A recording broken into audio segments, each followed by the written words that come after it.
So this week I wanted to go a little bit more in depth about the things that have been happening at the Department of Health and Human Services.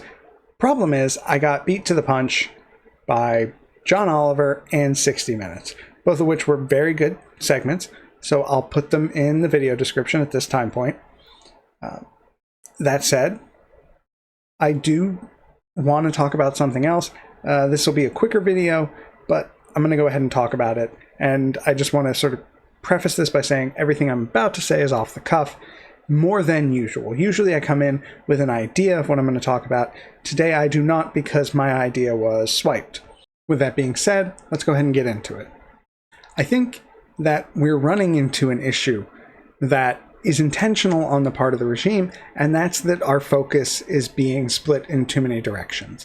And I think we all intrinsically feel this just based on the level of stressed or overwhelmed that we are at this point. And I think it's important that we stay focused on those bits of things that are important. So we know that he is still not bringing back Kilmar, despite the court's protestations that he should. We know that he has the capability to do so, as we have been told that by him in a recent Oval Office interview where he said he had the capability. Now, in that same interview, Trump had said that Kilmar had MS-13 tattooed on his knuckles. That's a lie. That was Photoshop. And I don't know whether or not he believes that because he's a fucking idiot, or if he believes that we'll believe that because we're fucking idiots. And I will say there's some 20 to 30% of the voters, his diehard base, who are fucking idiots and will believe that, despite all evidence to the contrary, even the evidence of their own eyes. What we find with these people is that they're ride or die for anything. You can't really convince them of much, and even when they're being hurt by him, they will not untie their identity from him. And that's just who they are. Can't do anything about that.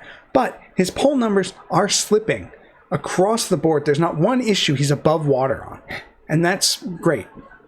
It means that the population is paying attention. And this is before we get some of the bigger effects that we get from things like tariffs or the cuts to government departments. And so it's important to remember that sentiment is turning. And I know there's a great amount of fear about him becoming a dictator. And I know he is trying to do that. But there are a couple of things that just really don't play in his favor here. One is that the United States, unlike anywhere else that has managed to adapt dictator, is a much, much larger area with more people in more diverse settings. And you also have to consider that we are the most armed population in the world. You also have to consider that he's not popular. So for people to give up their civil rights, to give up their rights to exist, and to sort of give away all of their power in society, the leader usually has to be charismatic, enough that people like them. But they don't. People don't like him. Even people who would ostensibly vote for him don't like him. They just think he's better than an alternative because they're stupid. But they don't like him. So he'll try, but he just doesn't have the cachet. At least that's what I tell myself. Because history, if it's a guide, would say that he is not popular enough to do this. There are a couple of things that have come out that I do want to talk about, but I'm not well read enough on them yet to do anything about it, and I don't want to go off half-cocked and give you information that I'm not sure of. I don't like to do that. So, just as a heads up, I will talk about his proposed budget cuts to Health and Human Services, which are, I believe, a full 24% cut to that department. We'll talk about those probably next week. I also want to dig into the report recently released by HHS around trans healthcare, because this is a 400-page report that started after he got in, so it was about 3 months, and it's sure to be full of bullshit and mischaracterizations, and I think it's important to at least look at it. Now, I think, and this is what we're going to see from RFK again and again and again, I do think that it's more the act of him releasing something that is what they want. And so let's talk about the general idea behind what they're doing. So what I think is apparent, if you're paying attention, is that every bit of the chaos and the disorder and the callousness and the cruelty that we see from these people again and again and again, that is so performative, is that way because this is a performance. They are the made-for-TV cabinet of this made-for-TV presidency, where the only thing Trump really cares about, and you can tell based on sort of everything that happens around him and every one of his biggest criticisms, is the thing he cares about most is publicity and popularity. And so he builds his cabinet and the people around him to function in that vein. And because they do, we get performative bullshit like Pam Bondi talking about how they've seized enough fentanyl to kill 3/4 of the United States population, that if Trump hadn't been in office, 3/4 of the population, some north of 200 million people, would be dead from fentanyl overdoses. Keep in mind, that also doesn't account for the fact that for that to happen, all those fentanyl pills they seized would also have to be cut into multiple smaller fragments, I believe somewhere around 12. So it's insane. It doesn't make any sense, but it doesn't matter because it's a bold claim that someone can repeat. You've got Elon Musk's constant lies, him wearing two hats, and probably the legitimate funniest thing he's ever said before, and it wasn't even that funny, but I mean, fuck, when the bar's on the ground, I guess you can clear it easy, right? And all of that chaos there is to grab attention because attention is currency. You've got one person who's not really performative, though, and that's Stephen Miller. Actual Nazi Stephen Miller is the non-performative one of this cabinet, and he holds beliefs very deeply. He truly believes in all of the racist bullshit he spews and all the fascist nonsense he espouses and puts out there in the world. He's a shitheel. And I would wager, if I had to guess, he's probably the one who's actually steering Trump this term. It's probably Stephen Miller, which I don't like. It's not great. There's this general idea and this fear that these people are all powerful. They're not. The only way they gain that kind of power is if it is given to them willingly. And we do not have to do that. They arrested 2 judges this week. One who, based on the preponderance of evidence, seems like he probably did some things that were not legal. But the other, the Wisconsin judge, that one's a lot less secure. That's a lot less locked in. But it's there for fear. And you've got Pam Bondi showing up on Fox saying, oh, these judges are deranged. I don't know why you would do this unless you're deranged. Well, we're going to show you we can get the judges. She can fuck all the way off. Carolyn Levitt, who hosts fucking press conferences with jackasses on the internet. I mean, I'm a jackass on the internet, but at least I fucking try and have like a job. But with people like Tim Pool, who just talk bullshit, who just fucking lie. Tim Pool, who couldn't string together a proper guess on anything if his life depended on it. He's a fucking idiot. And the problem with people like that getting influence and power is that it just turns it into more of a show. This is not a functioning government. We did have some decent news this week. A detainee in, I believe, New York was released by a federal judge. I want to point out someone whose name I've mentioned before and who I have increasingly looked to as someone who could run this next time and who could win, someone who could blow this out. And that's J.B. Pritzker, the governor of Illinois. Now, JB is a billionaire, which usually gets you on my shit list right away. But everything he's done in public office has been pretty goddamn progressive. And even more, he's always sort of put his money, which is considerable, where his mouth, which is also considerable, is. The man talks a big game, but he does back it up. And in his recent speech last week in New Hampshire, it was 30 minutes of banger after banger after banger. Great points, great fight. And there's this idea that we are all in this together and that we have to be the bulwark that holds this all up. And I know, because each fucking day, this shit gets more infuriating. The fact that they go and they lie repeatedly about easy things. The fact that they seem to brook no dissent about anything. That they can't admit they're wrong about anything, but that's fine. They don't have to admit they're wrong. You can see when they're wrong. And in sort of all of this chaos, what you have are a group of cruel people who want for power only. That's the only thing they want. It's the only thing they work for or towards. And it's really the only thing that matters to them, other than the cruelty.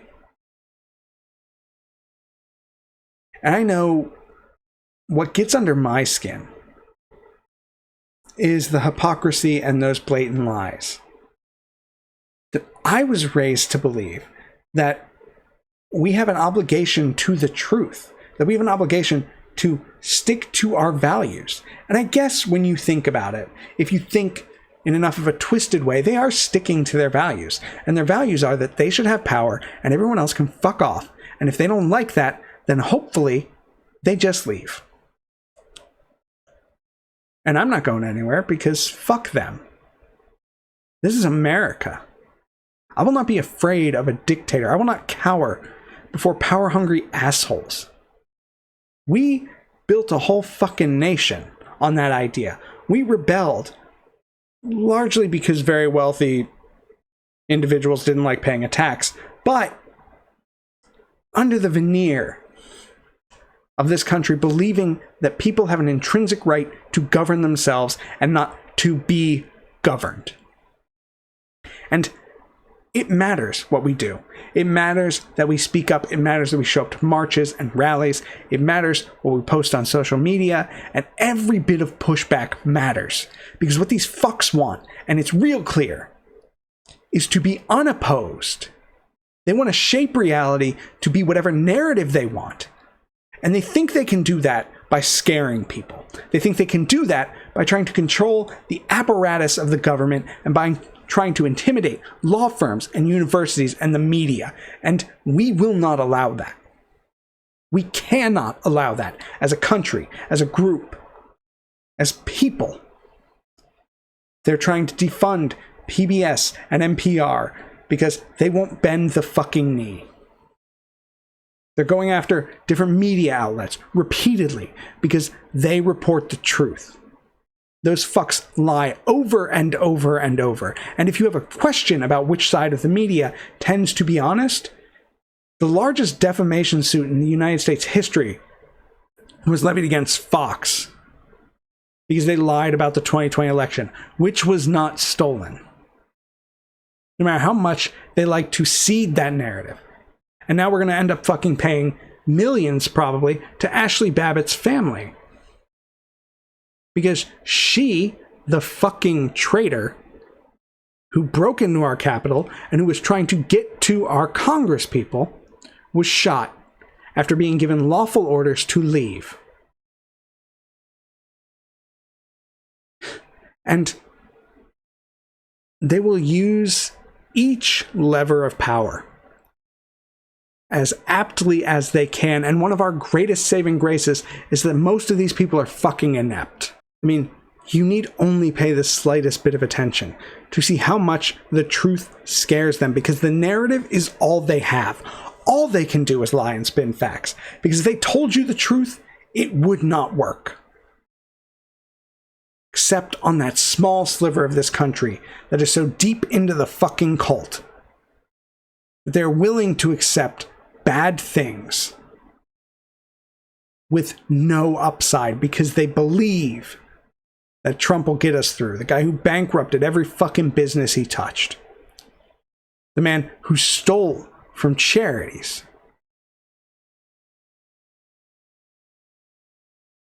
It's sad to see people in this country so deep into that fucking delusion, so unable to spot a con man and a snake oil salesman who is lying to their face. And it is difficult to sit by and watch that happen. But at the end of the day, it is up to each of us to act in a way in accordance with our values. It is up to each of us to make sure that we stand up for the people who cannot stand for themselves. It is up to each of us to look at the world as what it is and to try and change it to what we believe it should be. And if you're like me, what is at the center of your belief for what the world should be is that things should be better for everyone. The power should not be concentrated in a few hands, but that should be spread evenly across the people. That we should all be able to live a life of dignity in this country and in this world, and anything else is just window dressing on that. Anything else is just extra. I think really what this video is about generally is just a stream of consciousness of me saying things as they pop into my head. But if there's a theme, it's probably that I'm pissed. It's probably that you're pissed. It's probably that we live in a system that hasn't been working for a lot of people for a very long time. And incrementalism, that bit of moving us a little and a little and a little and a little, is insufficient to the challenges we face, and that we can do better. But what it requires is that the person in charge actually cares about those things. And the fuckers in charge now don't. This regime cares for itself. And it will do whatever it takes to maintain that power and to gain more. Luckily, the courts have stood up to this. But they will only continue to do that so long as we make it clear that that is the only option they have. If the people are in the streets, if we are pushing back, if we are speaking out and speaking up, then we have power. When we are silent and we are scared, we do not. I debated whether or not to even make a video tonight because I didn't have anything prepared. But I made one. Because, as my wife says, if I don't keep doing something, I'm likely to stop. That's part of who I am, that I have to continually do a thing so that I maintain the habit. But it's more than that. It's also that each time I make a video, each time I post something that has my face and my voice, and I speak up in ways that are contrary to the interests of Donald fucking Trump and every sycophant under him, I demonstrate the fact that I am not afraid, that I will not be afraid. And I have privilege to do that. And I will use it, and I will continue to use it. And each of us has to choose how much we're comfortable doing, and we have to do those things. Because I'd like to start letting people in a little bit more on things outside of my political views. It's about to be an exciting weekend for me. My friends and I have been playing a D&D campaign for more than a year. I believe it's 2 years now. Could be 3. I'm bad with sort of the spatial relationship of time, but this is a campaign that we will have run from level 1 to level 20. We start in a couple of days our final boss battle with the BBEG, the big bad evil guy. And it's a bittersweet thing, right? It's the culmination of a long arc, of a lot of work and a lot of planning and a lot of gameplay, but it's also the end of something that we've put a lot into. And it's also the fact that, you know, these are my friends, and this is the largest portion of social interaction I get with my friends. And that once a week thing is going to go on hiatus for a little bit while we figure out what's happening next. Spoiler alert, I'm running a game. But it's going to take me a little bit of time. And I think it's important that we all sort of find something that even in these shitty moments, we can look forward to. Because when times are bad, you have to find something to cling on to. So for me, it's hopefully kicking an evil ancient lich's ass.